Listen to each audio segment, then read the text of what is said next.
咁歡迎收睇呢一個嘅頻道啦。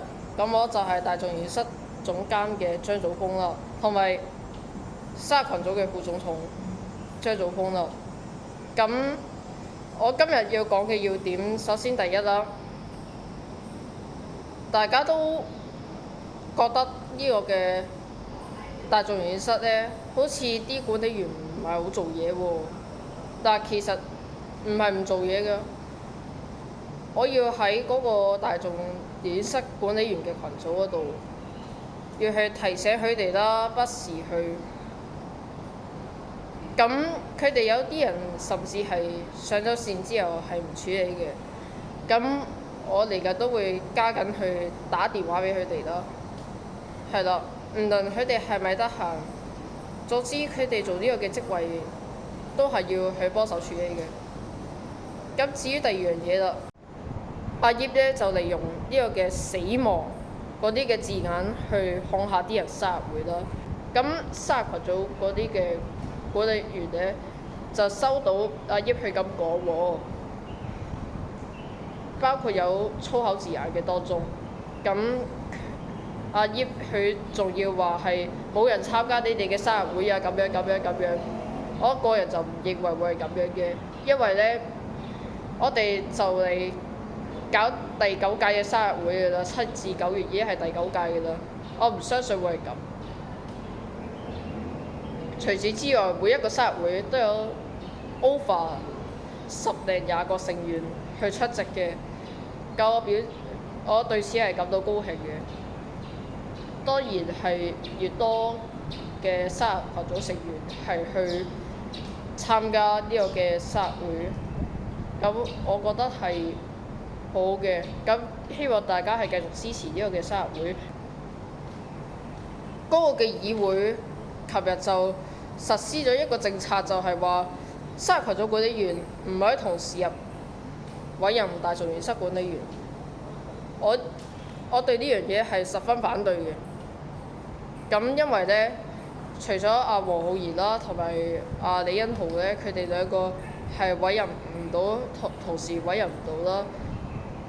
除此之外咧，如果佢哋兩個即刻要辭職嘅話咧，選舉個職位嗰度都有機會係嚟唔切嘅。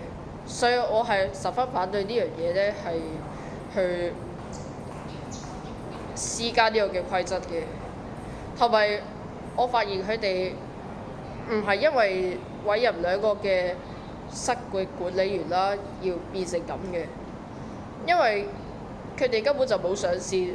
我唔認為係因為佢哋委任咗生日群組嘅管理員，就令到佢哋係冇處理到大眾演室嘅秩序。咁呢樣嘢就同嗰個嘅第一要點都差唔多啦。我都係要打電話俾佢哋去跟進翻嗰個嘅違反規則嗰度嘅。好，咁至於第三，提記新聞好自由喎。提記新聞，不過個人認為我就會覺得咧，提記新聞並唔係一個好立場嘅建立群組嘅地方啦。因為提記新聞咧，佢哋根本就係有一啲好唔合法嘅規則啦，包括係可以講粗口啦嗰啲。但係咧，大眾演室就唔同啦。咁因為我哋嗰啲嘅規則啦，都係唔俾講粗口啊，唔俾侮辱人啊，或者係講一啲衰嘢嘅。截至去到2月3月左右嘅時候，阿葉佢就因為同我有私人恩怨咧，佢就自己移除咗我。咁我當時係好開心嘅。咁因為佢唔想我入提記新聞啊嘛，咁所以我都而家開始係發現咗咧，提記新聞係一個好差嘅群組。咁係啦，我就唔覺得佢哋所講嘅自由咧係真係好自由，不過會收太多嘅信息，又會令到其他人嘅煩擾喎。好，咁就6月24號夜晚7點會搞呢個嘅諮詢會啦。咁希望大家可以收到一啲嘅心儀遊戲想玩嘅，可以歡迎隨時入嚟去玩我哋係啱成員嘅遊戲。咁其實對上嗰次嘅生日會，即係5月5號，個秩序係非常混亂嘅，包括係之前玩嗰個遊戲係延遲咗個小息啦。咁嚟緊嘅生日會，我哋個團隊都會相對係嚴謹啲嘅。咁希望到時嗰個嘅諮詢會係揾到你哋適合嘅嗰啲嘅生日嘅，係啦。